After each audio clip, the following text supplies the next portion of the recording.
الحمد لله نحمده ونستعينه ونستغفره ونؤمن به ونتوكل عليه ونعوذ بالله من شرور أنفسنا ومن سيئات أعمالنا من يهده الله فلا مضل له ومن يضلل فلا هادي له وأشهد أن لا إله إلا الله وحده لا شريك له وأشهد أن محمدا عبده ورسوله أما بعد فإن أصدق الحديث كتاب الله وخير الهدي هدي محمد صلى الله عليه وسلم وشر الأمور محدثاتها وكل محدثة بدعة وكل بدعة ضلالة وكل ضلالة في النار.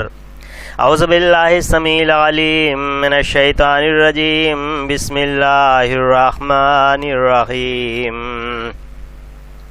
محمد رسول الله. وقال تعالى في القرآن المجيد والفرقان الحميد في مقام آخر: يا أيها الذين آمنوا اتقوا الله حق تقاته ولا تموتن إلا وأنتم مسلمون. وقال تعالى في موضع آخر: لقد كان لكم في رسول الله أسوة حسنة لمن كان يرجو الله واليوم الآخر وذكر الله كثيرا. آئی بہار کوئے محمد صلی اللہ علیہ وسلم. آئی بہار کوئے محمد صلی اللہ علیہ وسلم. پھیل گئی خوشبوئے محمد صلی اللہ علیہ وسلم. غنچہ غنچہ چٹک رہا ہے، کوچا کوچا مہک رہا ہے. ناز بدامہ بوئے محمد صلی اللہ علیہ وسلم. چاروں طرف ایک دھوم مچی ہے، جھوم رہی ہے گھوم رہی ہے. رحمت یزداں سوئے محمد صلی اللہ علیہ وسلم. جاگے مقدر کیا ہی اس کے ہوویں برابر ثابت جس کے قول و عمل از روئے محمد صلی اللہ علیہ وسلم. صورت پیاری سیرت پیاری، جان فدا ہو کیوں نہ ہماری. صورت پیاری سیرت پیاری، جان فدا ہو کیوں نہ ہماری. جب ہے رب دل جوئے محمد صلی اللہ علیہ وسلم. جان کے دشمن کفر کے حامی، کرتے فوراً عہد غلامی. ہو کے فدائے خوئے محمد صلی اللہ علیہ وسلم. سارا عالم کر دیا روشن، عدل سے چمکایا ہر گلشن. نور ہدایت روئے محمد صلی اللہ علیہ وسلم. امت پیاسی حشر کے دن ہو، منظر یہ کیوں کر ممکن ہو. امت پیاسی حشر کے دن ہو، یارو یہ کیوں کر ممکن ہو. جاری جہاں ہو جوئے محمد صلی اللہ علیہ وسلم صلی اللہ علیہ وسلم. محترم بزرگوں، بھائیوں اور عزیزوں، تمام قسم کی تعریفیں اللہ وحدہ لا شریک کے لیے لائق و زیبا ہیں، جس نے ہم سب کو صحیح سالم انسان بنایا اور عقل و تمیز عطا فرمائی، اور لاتعداد درود و سلام اس ہادی، اس رہنما، اس امام اعظم حضرت محمد الرسول اللہ صلی اللہ علیہ وسلم پر، جو رب العالمین کی طرف سے رحمت للعالمین بن کر کے تشریف لائے۔ محترم حضرات، آپ لوگوں کو یاد ہوگا کہ گزشتہ خطبات میں ہم نے لا الہ الا اللہ کے معنی اور مفہوم پر تفصیل سے روشنی ڈالی تھی۔ آج انشاءاللہ تعالی محمد الرسول اللہ صلی اللہ علیہ وسلم کے معنی اور مفہوم پر قرآن و سنت کی روشنی میں بہت ہی آسان لفظوں میں بیان کرنے کی کوشش کروں گا۔ اللہ تعالیٰ سے پرخلوص دعا ہے کہ ہمیں حق کہنے اور ہم سب کو حق سمجھنے اور ہم سب کو حق پر عمل کرنے کی توفیق عطا فرمائے، آمین ثم آمین۔ محترم حضرات، میں نے خطبہ مسنونہ کے بعد سورہ احزاب کی ایک آیت آپ لوگوں کے سامنے تلاوت کی ہے۔ اس کے پہلے اور بھی آیت تلاوت کی ہے۔ پہلے اس آیت کا جو سورہ احزاب کی میں نے تلاوت کی ہے، اس کا ترجمہ غور سے سن لیں۔ اللہ تعالی نے فرمایا، اعوذ باللہ السمیع العلیم من الشیطان الرجیم، بسم اللہ الرحمن الرحیم، لقد کان لکم فی رسول اللہ اسوۃ حسنۃ لمن کان یرجو اللہ والیوم الآخر وذکر اللہ کثیرا۔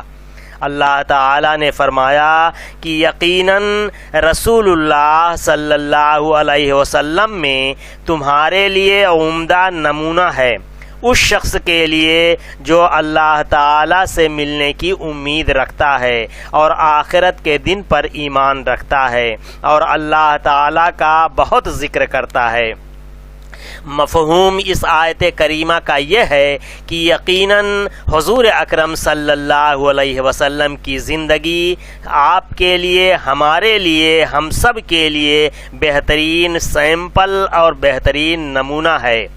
یہ آیت کریمہ جنگ احزاب کے تناظر میں نازل ہوئی۔ ایک روایت کے مطابق 10,000 لوگ اور ایک روایت کے مطابق 24,000 لوگ مدینہ پر حملہ آور ہوئے تھے۔ ان کا ارادہ یہ تھا کہ اتنی کثرت سے ہم لوگ وہاں پہنچیں کہ مسلمانوں کو کیڑے مکوڑوں کی طرح مسل کر رکھ دیں۔ حضور اکرم صلی اللہ علیہ وسلم کو جب یہ اطلاع ملی اور وحی الہی کے ذریعے آپ کو بتلا دیا گیا تو آپ نے مشورے کے لیے دانشور صحابہ کو طلب کیا، اور حضرت سلمان فارسی رضی اللہ تعالی عنہ کے مشورے پر خندق کھودی گئی۔ اسی وجہ سے اس جنگ کا نام جنگ خندق بھی ہے، اس لیے کہ اس لڑائی میں چونکہ یہ جنگ مدافعتی تھی، خندق کو کھود کر کے مدافعتی جنگ لڑی گئی۔ اور جنگ احزاب اس کو اس وجہ سے کہتے ہیں کہ حزب کے معنی ہوتا ہے ڈرو، اور حزب کی جمع آتی ہے احزاب، یعنی مختلف پارٹیاں، مختلف گروہ مدینہ طیبہ کے اوپر چڑھ دوڑے تھے۔ ارادہ یہ تھا کہ چیونٹی کی طرح مسلمانوں کو مسل دیا جائے، لیکن اللہ وحدہ لا شریک نے اس وقت مسلمانوں کی مدد فرمائی اور کفار کو شکست ہوئی، اور وہ اپنا سا منہ لے کر کے واپس چلے گئے۔ یہ آیت کریمہ اسی جنگ کے تناظر میں نازل ہوئی ہے، اور مسلمانوں سے یہ بتلایا جا رہا ہے کہ جنگ کے موقع پر بطور خاص اپنے رسول صلی اللہ علیہ وسلم کا اسوہ اور نمونہ اپنے سامنے رکھو۔ دیکھو، یہی وہ رسول ہے جس نے جنگ احد کے اندر بہت سے رشتہ داروں کو دین اسلام کے لیے شہید کروا دیا۔ یہی وہ رسول ہے جس کے دندان مبارک کو جنگ احد میں شہید کیا گیا۔ یہی وہ رسول ہے کہ جس کو لہو لہان کیا گیا طائف میں۔ یہی وہ رسول ہے کہ جس نے جنگ احزاب کے موقع پر اپنے پیٹ پر پتھر باندھے تھے اور بھوکا رہ کر کے اس نے خندق کھودنے والے صحابہ کرام رضوان اللہ علیہم کے ساتھ خود خندق کھودا ہے. یعنی جس طرح سے عام مسلمان خندق کو کھودنے میں شریک تھے ویسے ہی اللہ کے حبیب سیدنا حضرت محمد مصطفیٰ صلی اللہ علیہ وسلم کے ہاتھ میں بھی پھاوڑے تھے اور آپ صلی اللہ علیہ وسلم بھی خندق کھود رہے تھے. تو میرے عزیزوں بزرگوں اور بھائیوں، بطور خاص جنگ کے موقع پر آپ صلی اللہ علیہ وسلم کا اسوہ، نمونہ اور سیمپل اپنے سامنے رکھ کر کام کرو، اور عموماً زندگی کے ہر موقع پر حضور اکرم صلی اللہ علیہ وسلم کی زندگی کو نمونہ کے طور پر اپنے سامنے رکھو، اس لیے کہ رسول اکرم صلی اللہ علیہ وسلم کی زندگی میں تمہارے لیے، ہمارے لیے بہترین نمونہ ہے. یہ آیت کریمہ بتلا رہی ہے کہ آپ صلی اللہ علیہ وسلم کے اقوال، آپ صلی اللہ علیہ وسلم کے افعال اور آپ صلی اللہ علیہ وسلم کے تمام احوال کی اقتدا واجب الاتباع ہے. آپ صلی اللہ علیہ وسلم کی اقتدا کرنی لازمی اور بے حد ضروری ہے. آپ صلی اللہ علیہ وسلم کے قول کو، آپ کے فعل کو اور آپ کے حال کو زندگی کے ہر شعبے میں اپنے سامنے رکھنا ہے اور حضور اکرم صلی اللہ علیہ وسلم کی اقتدا کرنی ہے، پیروی کرنی ہے. اور اس آیت کریمہ میں اللہ وحدہ لا شریک نے فرمایا کہ یہ وہی شخص کر سکتا ہے جس کو اللہ تعالی سے ملاقات کی امید ہو، جو یوم آخرت پر ایمان رکھتا ہو اور اللہ تعالی کا کثرت سے ذکر کرتا ہو. یہ آیت کریمہ صاف بتلا رہی ہے کہ جس شخص کے دل میں اللہ تعالیٰ سے ملاقات کی امید نہیں ہوتی ہے اور جو آخرت کے دن پر ایمان نہیں رکھتا، وہ حقیقت میں حضور اکرم صلی اللہ علیہ وسلم کے اسوہ حسنہ کو اپنی زندگی میں پیش نظر نہیں رکھتا ہے اور اپنے سارے معاملات میں آپ صلی اللہ علیہ وسلم کے اسوہ کو اپنے سامنے نہیں رکھتا.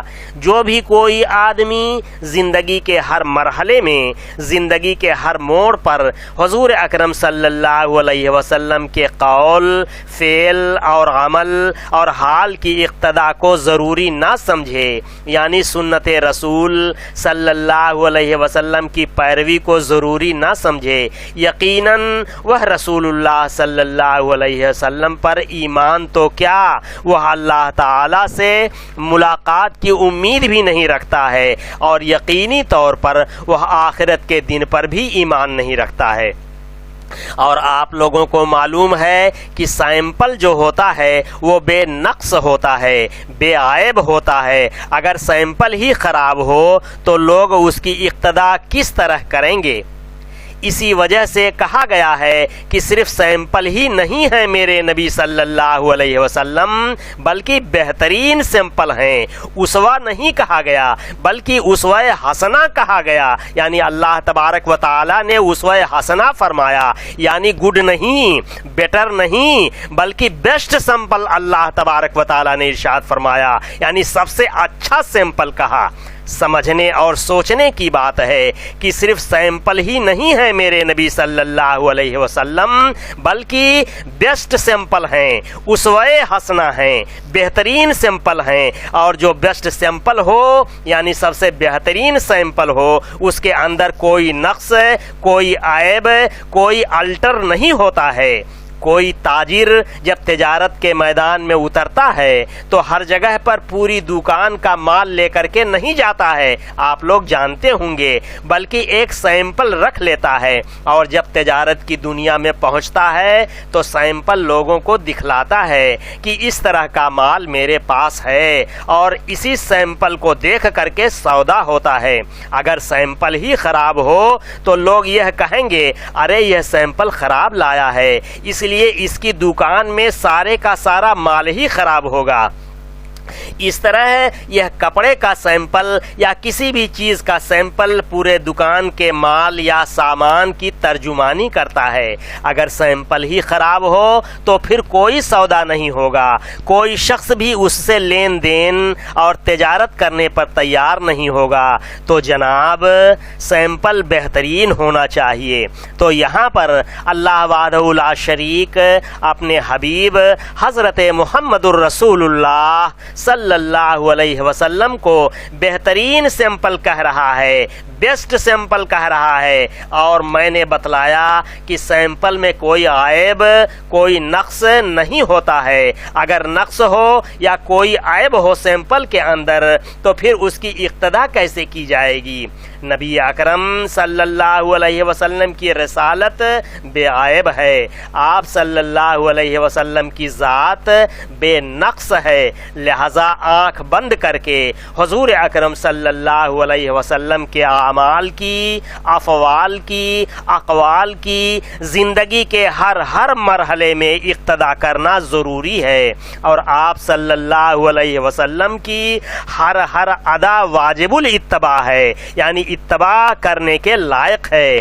ظاہر ہے کہ اس کے علاوہ اور کسی کے بارے میں یہ نہیں کہا اللہ تبارک و تعالی نے کہ یہ بہترین سیمپل ہے۔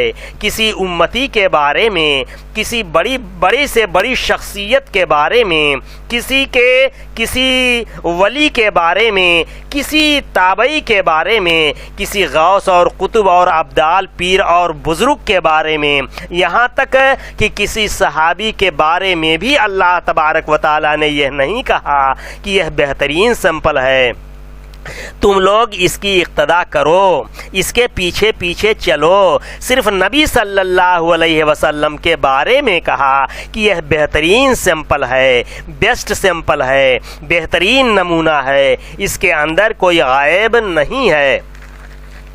اور یہ نبی صلی اللہ علیہ وسلم کو معلوم ہے، اور یہ نبی معصوم ہے، اس سے گناہ نہیں ہوتا۔ اگر یہ نبی غلطی کی طرف مائل بھی ہو تو اللہ تعالیٰ فرماتے ہیں کہ ہم اس کو ٹوک دیتے ہیں، چونکہ یہ میری نگاہوں کے سامنے رہتا ہے، اس کی ہر ادا میری نگاہوں کے سامنے ہے۔ اگر غلطی کی نبی صلی اللہ علیہ وسلم نے، یعنی اگر غلطی کی طرف مائل بھی ہو تو ہم اس کو ٹوک دیں گے، وہ کام اسے کرنے ہی نہیں دیں گے، اور اگر کر بھی لیا تو اس کے غلطی پر اسے متنبہ کر دیں گے۔ اور یہ میرا حبیب جو ہے، اس کے اگلے پچھلے گناہ سب معاف ہیں، اور یہ صفت صرف نبی اکرم صلی اللہ علیہ وسلم کی ہے، اور یہ خصوصیت صرف حضور اکرم صلی اللہ علیہ وسلم کی ہے، ورنہ صحابی بھی معصوم نہیں، تابعی بھی معصوم نہیں، تبع تابعی بھی معصوم نہیں، یہاں تک کہ کوئی بھی امام معصوم نہیں۔ اسوہ حسنہ وہی بن سکتا ہے جو معصوم عن الخطا ہو۔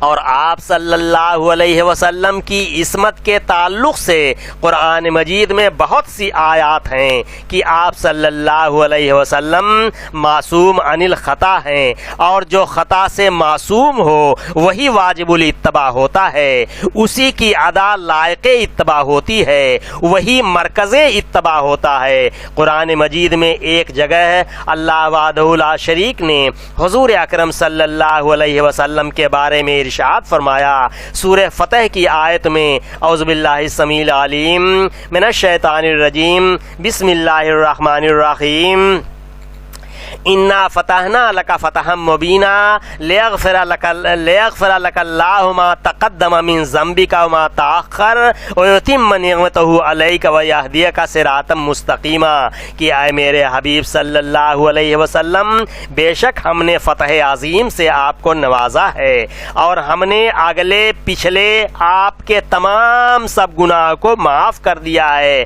اور اپنی نعمت آپ پر تمام کر دی ہے، اور آپ کو صراط مستقیم کا راہی بنا دیا ہے۔ کتنی باتیں معلوم ہوئیں اس آیت سے بزرگوں اور دوستوں۔ نمبر 1، آپ کو عظیم فتح سے ہم نے نوازا ہے، یہ بات اللہ تعالیٰ نے فرمایا۔ نمبر 2، دوسری بات آپ کے اگلے پچھلے گناہ معاف کر دیے گئے، آپ معصوم عن الخطا ہیں۔ اور تیسری بات یہ ہے کہ ہم نے اپنی پوری نعمت آپ کے اوپر مکمل کر دی ہے، کوئی نعمت ایسی نہیں جو ہم نے آپ کو نہ دی ہو، ساری نعمتیں ہم نے آپ کو دے دی ہیں۔ اور چوتھی بات، صراط مستقیم کا راہی آپ کو بنا دیا ہے اور آپ صراط مستقیم پر ہی چلنے والے ہیں۔ یہ 4 باتیں آپ صلی اللہ علیہ وسلم کے تعلق سے اس آیت کریمہ میں اللہ وحدہ لا شریک نے بیان فرمایا ہے۔ سب سے اہم بات جو اس آیت کریمہ میں بتلائی گئی وہ یہ ہے کہ آپ معصوم عن الخطا ہیں، اور جو معصوم ہو، خطا سے پاک ہو، مبرہ ہو، وہی لائق اتباع ہوتا ہے۔ آپ لوگ بتلائیے کہ اللہ تعالیٰ نے حضور اکرم صلی اللہ علیہ وسلم کے بارے میں بتلا دیا کہ یہ معصوم عن الخطا ہیں، ان کے علاوہ کسی اور کے بارے میں کیا اللہ تعالیٰ نے کہا ہے کہ وہ معصوم عن الخطا ہیں؟ تو جو معصوم عن الخطا نہ ہو، اور کوئی امام بھی معصوم عن الخطا نہیں، لہذا امام کی باتیں آنکھ بند کر کے مان لینا، حقیقت میں اسے معصوم عن الخطا مان لینا ہے، اگرچہ آدمی زبان سے نہ کہے۔ اور معصوم عن الخطا تو صرف حضور اکرم صلی اللہ علیہ وسلم کی ذات اقدس ہے۔ ایک اور مقام پر اللہ وحدہ لا شریک نے فرمایا، اعوذ باللہ من الشیطان الرجیم، بسم اللہ الرحمن الرحیم، واصبر لحکم ربک فانک بأعیننا، کہ اے میرے حبیب صلی اللہ علیہ وسلم آپ اپنے رب کے حکم کے انتظار میں صبر کیجئے، اور یہ بات یاد رکھیے کہ فَإِنَّكَ بِأَعْيُنِنَا، کہ یقیناً آپ میری نگاہوں کے سامنے ہیں، آپ میری آنکھوں کے سامنے ہیں۔ اس کا مطلب یہ ہے کہ آپ کے ہر فعل کو، ہر کام کو ہم دیکھ رہے ہیں، آپ کے ہر قول کو ہم دیکھ رہے ہیں، اسی طرح سے ہم آپ کی ہر ادا کو، ہر عمل کو دیکھ رہے ہیں۔ آپ کیا کر رہے ہیں؟ آپ کی زندگی کا کوئی لمحہ، زندگی کی کوئی ادا ہماری نگاہوں سے باہر نہیں ہے، ہماری نگاہوں سے اوجھل نہیں ہے، آپ مکمل طور پر ہماری نگاہوں کے سامنے ہیں، یہ اللہ تعالیٰ فرما رہا ہے۔ اب آپ لوگ بتلائیے کہ جس کے بارے میں اللہ وحدہ لا شریک نے یہ کہا ہو کہ آپ کی زندگی کی ہر ادا ہماری نگاہوں کے سامنے ہے، تو بھلا آپ سے غلطی ہو سکتی ہے؟ اور اگر غلطی ہو بھی جائے تو بھی اللہ تعالیٰ آپ کو ٹوک دے گا کہ یہ غلطی آپ سے سرزد ہوئی، آئندہ ایسا مت کیجیے گا۔ جیسے ایک مقام پر سورہ برات میں یعنی سورہ توبہ میں ایک آیت کریمہ ہے، اعوذ باللہ من الشیطان الرجیم، بسم اللہ الرحمن الرحیم، عفا اللہ عنک لما اذنت لهم حتی یتبین لک الذین صدقوا وتعلم الکاذبین۔ اللہ تعالیٰ نے آپ صلی اللہ علیہ وسلم کو معاف کر دیا، لما اذنت لهم، آپ نے ان کو کیوں اجازت دی، حتی یتبین لک الذین صدقوا وتعلم الکاذبین، یہاں تک کہ آپ جان لیتے کہ سچا کون ہے اور جھوٹا کون ہے۔ یہ آیت کریمہ کب نازل ہوئی ہے معلوم ہے آپ کو؟ در حقیقت جب آپ جنگ تبوک کے لیے روانہ ہو رہے تھے تو کچھ منافق حضور اکرم صلی اللہ علیہ وسلم کے پاس آ کر کے عذر معذرت کرنے لگے کہ اے اللہ کے رسول ہم نہیں جا سکتے، ہمیں یہ عذر ہے، اے اللہ کے رسول ہم جنگ میں نہیں شریک ہو سکتے، ہمیں یہ عذر ہے۔ حضور اکرم صلی اللہ علیہ وسلم نے انہیں گھر بیٹھنے کی اجازت دے دی۔ تب یہ آیت کریمہ نازل ہوئی، اللہ تبارک و تعالیٰ نے فرمایا کہ اے ہمارے حبیب صلی اللہ علیہ وسلم ہم نے آپ کو معاف کر دیا اور آپ نے انہیں گھر بیٹھنے کی اجازت کیوں دی؟ تحقیق کر لینا چاہیے تھا کہ یہ سچے ہیں کہ جھوٹے، اور ان کا عذر معقول ہے کہ نہیں، اور آپ نے بغیر تحقیق کیے کہ ان کا عذر معقول ہے کہ نہیں آپ نے انہیں اجازت دے دی۔ یہ آپ آپ سے غلطی ہوئی ہے، آئندہ ایسا نہ کرنا کہ بغیر تحقیق کے کہ ان کا عذر معقول ہے کہ نہیں انہیں اجازت نہ دینا۔ لیکن پیار دیکھیے اللہ تعالی وحدہ لا شریک کا اپنے حبیب صلی اللہ علیہ وسلم کے لیے کہ معاف پہلے کر دیتا ہے اللہ تبارک و تعالی، یعنی اللہ تبارک و تعالی معاف پہلے کر رہا ہے اور غلطی بعد میں بتلا رہا ہے۔ معافی کا پروانہ پہلے دے رہا ہے اللہ تعالی اور فرما رہا ہے عفا اللہ عنکا، اللہ تعالی نے آپ کو معاف کر دیا، بعد میں غلطی بتائی جا رہی ہے۔ کتنا پیار ہے اللہ تعالی کا اپنے حبیب سیدنا حضرت محمد مصطفیٰ صلی اللہ علیہ وسلم سے۔ آیت کریمہ کہاں سے شروع ہوتی ہے ذرا غور کریں کہ عفا اللہ عنکا، اللہ تعالی نے آپ کو معاف کر دیا، لما اذنت لہم، آپ نے کیوں انہیں اجازت دی۔ دیکھیے پہلے معافی کا پروانہ دیا جا رہا ہے اور بعد میں غلطی بتلائی جا رہی ہے کہ آپ سے یہ غلطی سرزد ہوئی ہے۔ آپ بتلائیے کہ کسی انسان کے بارے میں کیا کوئی ایسی آیت قرآن کریم میں موجود ہے؟ ہرگز نہیں۔ ایسی کوئی آیت کیا قرآن کریم میں موجود ہے کہ اگر اس سے غلطی ہوئی تو پہلے معافی کا پروانہ اور بعد میں غلطی بتلائی گئی کہ یہ غلطی آپ سے ہوئی ہے۔ عفا اللہ عنکا، اللہ تعالیٰ نے آپ کو معاف کر دیا، لما اذنت لہم، آپ نے ان کو اجازت کیوں دی، حتی یتبین لک الذین صدقوا وتعلم الکاذبین، حتیٰ کہ آپ کو معلوم ہو جاتا کہ سچا کون ہے اور جھوٹا کون ہے۔ اور یہ دیکھ لینا چاہیے تھا کہ عذر کرنے والے کا عذر معقول ہے یا عذر کرنے والے کا عذر معقول نہیں ہے۔ حضور اکرم صلی اللہ علیہ وسلم کے زمانے میں ایک بہت بڑا منافق رہتا تھا، عبداللہ ابن ابی نام تھا اس کا۔ ہر آدمی اس منافق سے واقف ہے، اس منافق کو ہر آدمی جانتا ہے۔ جیسے بعض لوگوں کا اچھائی میں نام امر ہو جاتا ہے کہ یہ آدمی نفاق کے میدان میں امر ہو گیا۔ کسی منافق کے بارے میں اگر بات چیت چلتی رہے تو فوراً عبداللہ ابن ابی کا تصور ذہن میں آ جاتا ہے۔ اتنا بڑا منافق تھا یہ، اندر ہی اندر یہ اسلام کی جڑیں کھوکھلی کرنے کی کوشش کر رہا تھا، لیکن اللہ وحدہ لا شریک نے اس کی ہر چال کو ناکام بنا دیا۔ جب یہ مرا تو اس کے صاحبزادے حضرت عبداللہ رضی اللہ تعالی عنہ جو پکے اور سچے مسلمان تھے وہ آئے اور کہا کہ اے اللہ کے رسول صلی اللہ علیہ وسلم، ایک التجا ہے، ایک درخواست ہے آپ سے، اور وہ یہ ہے کہ میرا باپ مر گیا ہے۔ آپ کو معلوم ہے حضور اکرم صلی اللہ علیہ وسلم سے فرمایا کہ اپنا کرتا آپ مجھے دے دیں، اپنا کرتا آپ مرحمت فرمائیں مجھے، میں بطور تبرک اس کرتے میں اپنے باپ کو کفن دینا چاہتا ہوں۔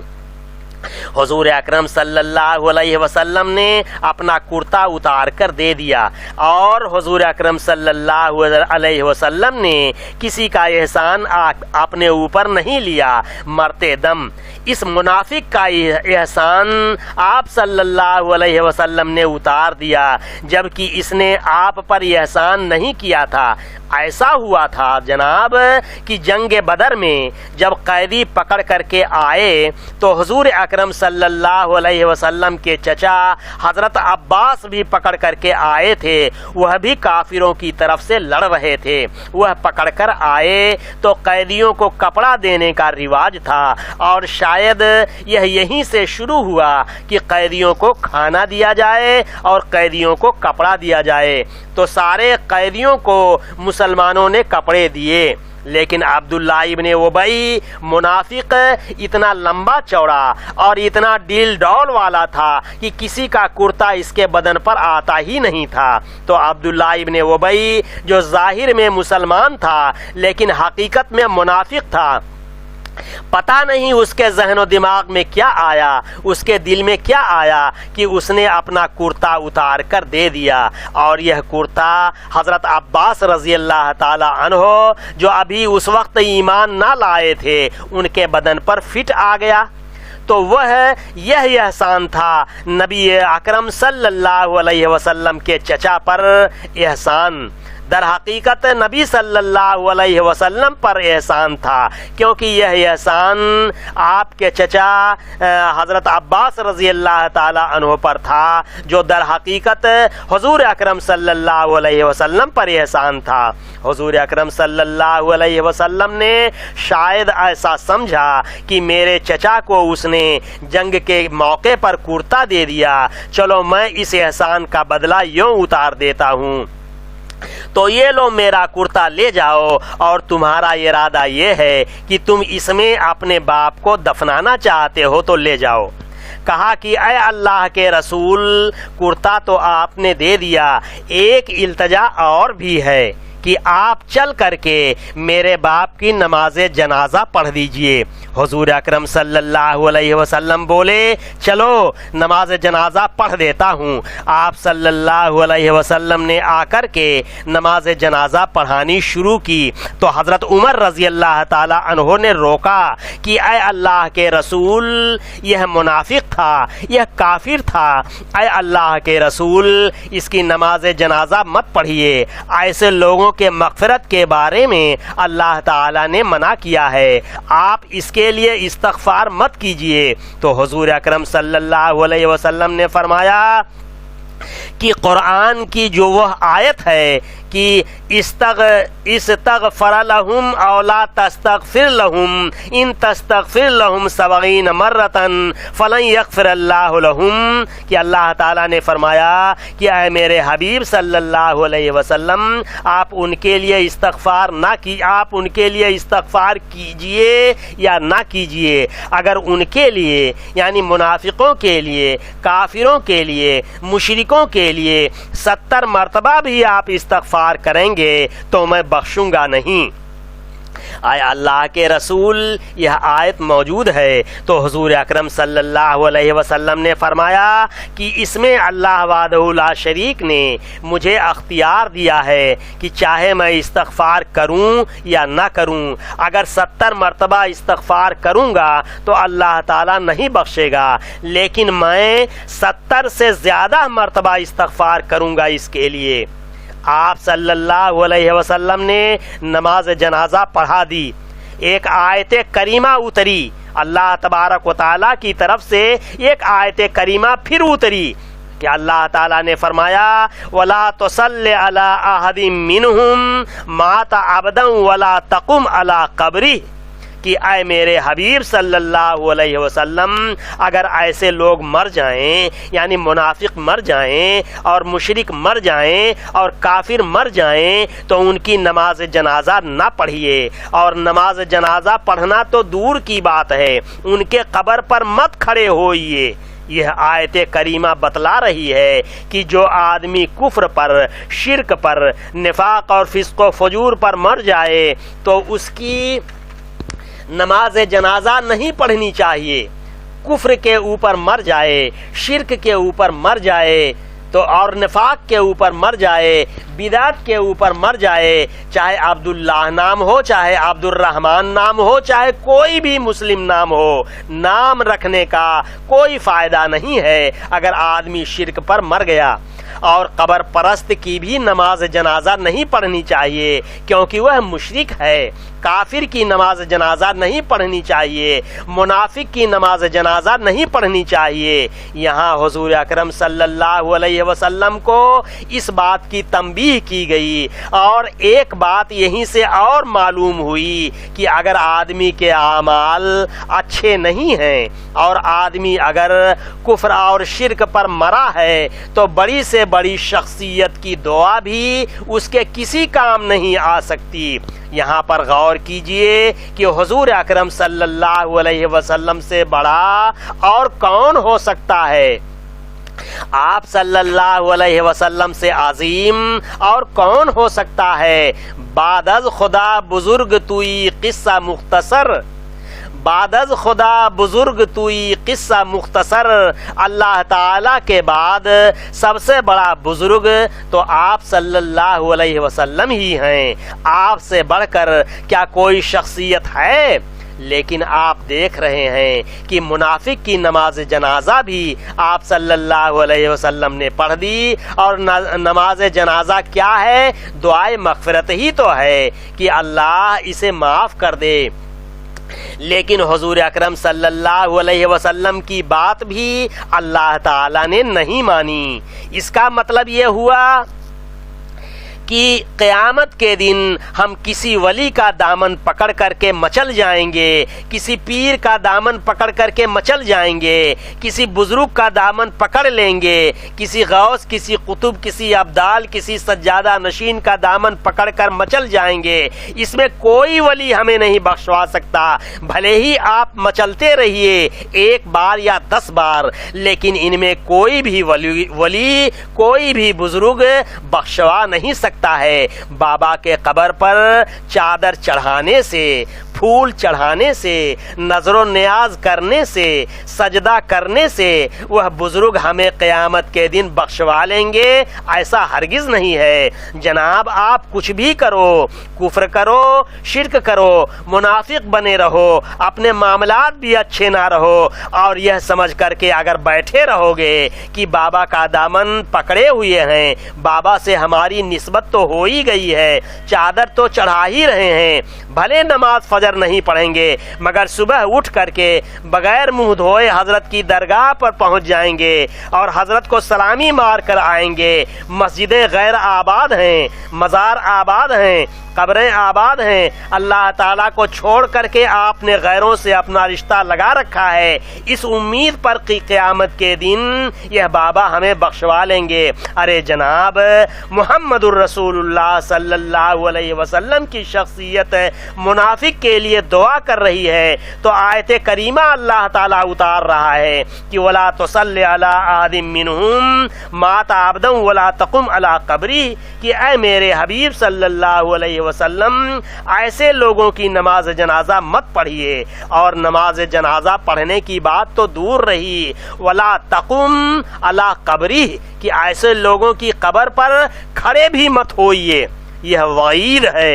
تو یہاں دیکھیے کہ حضور اکرم صلی اللہ علیہ وسلم سے یہ لغزش ہوئی، یہ بھول ہوئی، اور اللہ تعالیٰ نے فرمایا کہ آپ ہماری نگاہوں کے سامنے ہیں، فوراً غلطی پر متنبہ کر دیا، غلطی آپ سے ہوئی لہذا آئندہ ایسا مت کیجیے گا۔ یہ تمام آیات بتلا رہی ہیں کہ حضور اکرم صلی اللہ علیہ وسلم کے اگلے پچھلے گناہ معاف ہیں، آپ معصوم عن الخطا ہیں، آپ کی ہر ادا اللہ تعالیٰ کے آنکھوں کے سامنے ہے، تو ایسا آدمی ہی ہمارے لیے نمونہ بن سکتا ہے جس سے غلطی کا امکان نہ ہو، جس سے اگر معمولی غلطی بھی ہو جائے تو اللہ تعالیٰ فوراً تنبیہ کر دیتا ہے، بتلا دیتا ہے، ٹوک دیتا ہے۔ اور سنو، حضور اکرم صلی اللہ علیہ وسلم کے علاوہ کوئی اور ہستی ایسی نہیں ہے، چاہے وہ کتنی ہی بڑی سے بڑی ہو، کیونکہ اللہ کے رسول صلی اللہ علیہ وسلم کے علاوہ کسی اور امتی پر وحی نہیں اترتی ہے، اور آپ صلی اللہ علیہ وسلم اور عام انسانوں میں اور آپ صلی اللہ علیہ وسلم میں ایک بہت بڑا فرق یہی ہے کہ آپ صلی اللہ علیہ وسلم پر اللہ تعالیٰ کی طرف سے وحی اترتی ہے اور آپ کے علاوہ کسی اور پر وحی نہیں اترتی ہے۔ یہ کوئی معمولی فرق نہیں ہے۔